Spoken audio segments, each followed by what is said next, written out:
Yeah, they did a great job. I think the reality of it is we didn't play as good as we needed to collectively in the first half. I put a lot of that, trying to understand like we were going to get their best shot. And the fact of the matter of it is, I just don't think we were ready. That's coaching. That's on the head football coach. And we got to be better. And so, I'm disappointed, obviously, in the way we started. I'm really proud in the way we finished the football game. We gave ourselves every opportunity to win the game, and we need to make some plays that we didn't. I didn't think our detail was great today. I know we've said that, those of you that have covered us, that we got to continue to be better, and it caught us. It caught us against a really good football team, and hats off to them, and hats off to Coach Satin, and certainly Cincinnati. Matt, you guys were able to completely curtail their production for that 30-minute play. What happened? Somebody just get behind the... Yeah, I think we probably sold out to stop the run, and that was a great call. So tip your hat to those guys. I mean, man, they made a great play in the moment, and like I said, I feel like if you had diagnosed the game, we were there to make some of those plays in the moment. We just didn't make them, and some of the plays in the moment they made, and like I said, it's a really good football team, and so credit to them. Yeah, we'll have to watch it. I don't think we were very vertical. I think it looked like we were playing a lot more horizontal than we were vertically.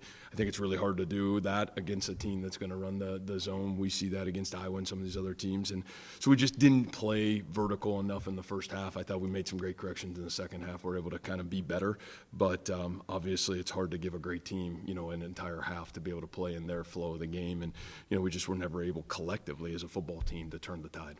What's it like to watch Rocco take the hit he did and then go out and lead a couple touchdowns? I mean, I think we've said this multiple times. I mean, you'll play any game, anytime, anywhere with that quarterback. I mean, what Rocco's about, what he stands for, grit, toughness, character, all those things still matter in our sport, and it's why we were there at the end of the football game to have a chance to win it, So, man, I'm really proud of him.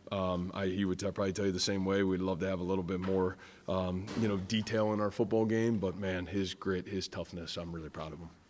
How much does not having Kyle affect your decision-making? I mean, it seemed like there was a lot of fourth downs you probably otherwise would have kicked. Yeah, obviously it's a unique challenge, and the reality of it is we've prepared for that challenge too. So again, those are moments that, man, you got to make some of those, you got to win some of those moments, and we just didn't have the ability to make some of those moments. But obviously, we're super grateful for what Chase is doing. He's giving our team a chance, and that's all you can ask for. So we're really proud of him, and like I said, as a football team, when a good player goes down, everybody else has got to be able to step up.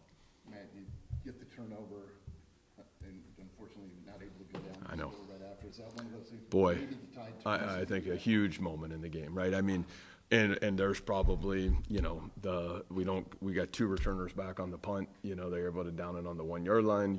There's just, man, there's a lot of those little things in the football game when you look at it, and we're going to watch this, and obviously, we'll be frustrated with the lack of detail. But again, I'm saying all that, understanding that this is a really good football team. Obviously they got a great quarterback. My respect for, Scott and Tyson and what they're about is through the roof. So hats off to them. Our details got to be better, and you can put that on the head football coach. When you have a film session the day after some of those mistakes, those details being short, what's that like on your end? Yeah, it's always the same. That's a silly question. Every day is the same. So, man, Sunday we come back. We always make corrections, win or lose. We never flinch. What can you tell us about Carson Hansen's injury and status? Yeah, Carson got concussed, and so we just couldn't put him back in the second half. So hopefully we'll know a lot more about that as we keep moving ourselves forward. But, I think from that standpoint of it, I thought Abu really did a great job. I thought he got into a great flow in the football game, which was great to see. Dylan Lee went in the football game. It's going to be fun to watch, what he looked like in the second half. But, man, I thought Carson did a really great job in the first half, so it stunk losing him. Injury. Who's that? I believe so. Now I'm telling you that without having full knowledge. So, but I believe he's all right. Without watching the tape, what was your evaluation on the new corners you guys were putting Man, I thought some of those guys made some really good plays. I mean, Quentin Taylor, down in the red zone, I thought made a couple really good plays. I thought he made a couple really good tackles. Obviously, Trey has continued to play good football. Give them credit. I think you talk about one of those moments. It's maybe a 3rd and 7, 3rd and 8, and it's a 50-50 ball, and they're able to make the play. That's going to happen to every corner in America, and I thought Trey came back and played really good football after that. And I thought David Coffey went in and, at least from an early evaluation, probably can be better on Tuesday.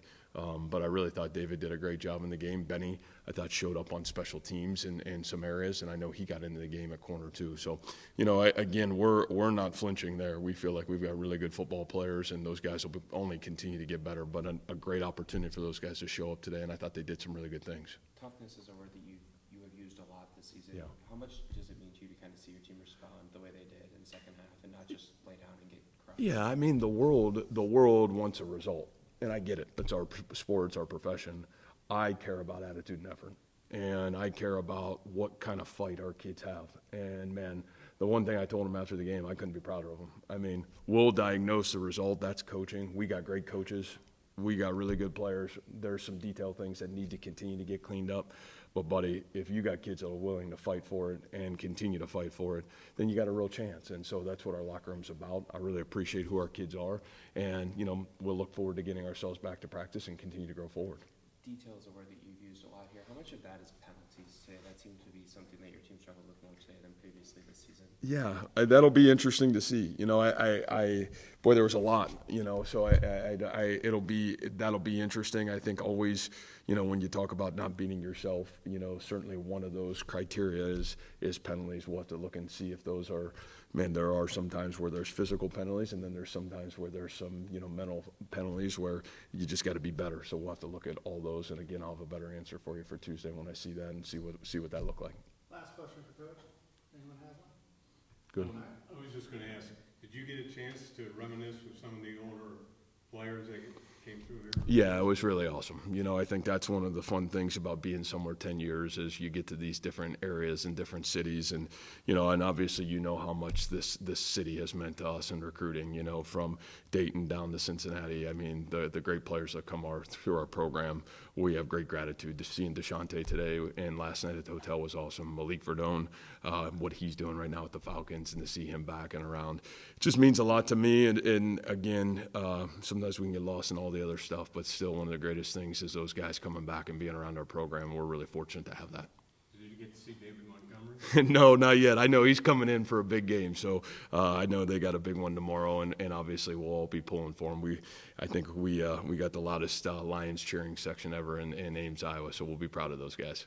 Yeah, thank you guys. Thanks, man.